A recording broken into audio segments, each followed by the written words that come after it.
Hey everybody, today we're going to talk about microphones.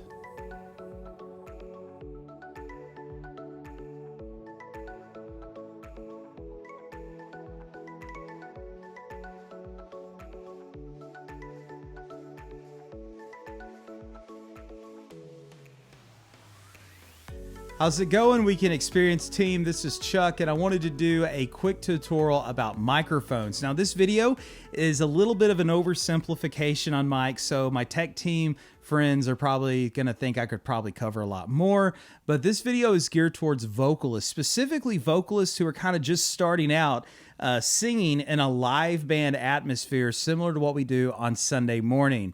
So let's just go ahead and jump into this. This right here is a Shure 58, the Beta 58 actually. This is my personal mic I use on Sunday morning. And all of the mics that we use at That.church are directional mics. And what that means is they sound best when you're speaking directly into them, not off to the side. If you notice, when I kind of go off to the side a little bit, it's going to sound a little different. And then I kind of go back here and there's that sonic sweet spot that sounds best.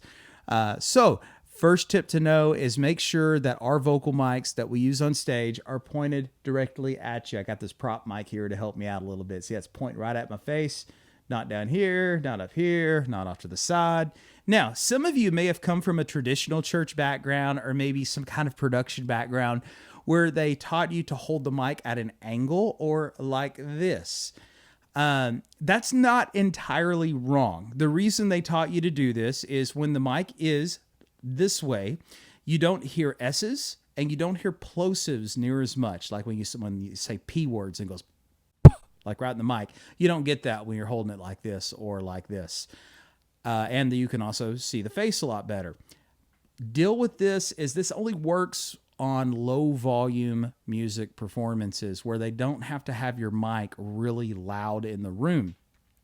In a high volume music performance like we do on Sunday morning, we have to push the volume rather loud to get over the drums and everything else going on in the room and to fill the room. And to do that, if your mic was down here, we would have to put so much volume on your mic that you would start getting feedback and ringing. So which brings me to the next point. Not just angle, but how far away should the mic be? The mic needs to be, for a starting point, about 2 inches away from your face. If this helps, take 2 fingers, put it in front of the mic, put it in front of your face, and then that right there is a good starting point for your mic. If it's too far away, what happens is we lose low end. So if I'm really close, you see how it gets bassier the closer I get to it? You lose a lot of low end when you get far away. And also, the last stated earlier, the audio tech has to turn your volume up so loud that your mic will start ringing. If you're closer than 2 inches, your voice can be too bassy.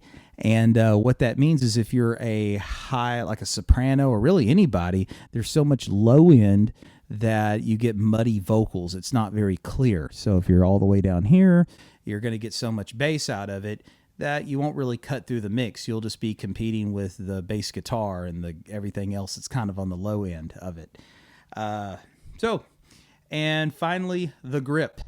Now, the purpose of grip, I know this sounds ridiculous that I'm even covering how to hold a mic now, but there actually is a right and a wrong way. This right here is the wrong way. If you notice, my thumb is wrapped all the way around it. Well, when I'm holding my mic like this, I can't really, it's hard to keep it anchored in one spot. Consistency is key. You want to be able to find that sweet spot on the mic and keep it in that same spot through the entirety of your performance.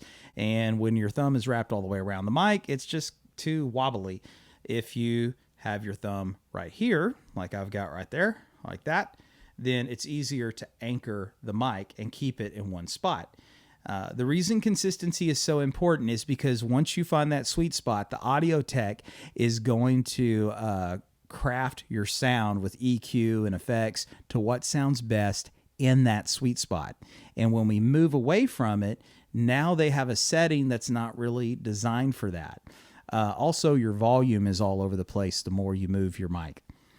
Some of you may be asking the question too, what about going closer and further away from the mic, depending on how loud I'm singing? And I think what most singers really mean is how high they're singing.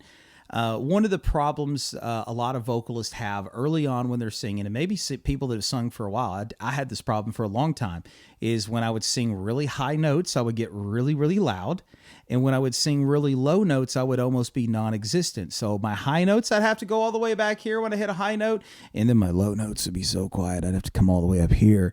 And that's not a microphone issue. That's a singing fundamental issue. That has to do with how we sing, things like breathing and posture and things like that.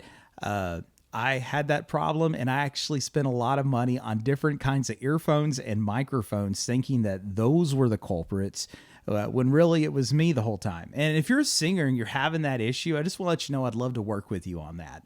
I do free consultations for anyone on the Weekend Experience team at both campuses. So if you want to discover what your next step looks like vocally, or if you were like me, you had ridiculously loud high notes, non-existent low notes, and your ear mix was either blaring you out or you couldn't hear yourself at all, I'd love to work with you on that. And I hope this little tutorial has helped you out. Again, all of these are starting points. They're not finishing points. Every voice is a little different. Final note, though, on the proximity thing, when you get close to it, the other thing that happens besides getting a boomy voice is you leave makeup, germs, and lipstick on the microphones. And then your dear old worship pastor or tech director has to clean the microphone off. And hopefully they did it, because if not, it just goes to the next singer. So keep in mind that there are other people using these mics as well. Y'all have a great day, and let me know if there's anything else you have questions on or stuff you want us to cover in a future video. Bye, y'all.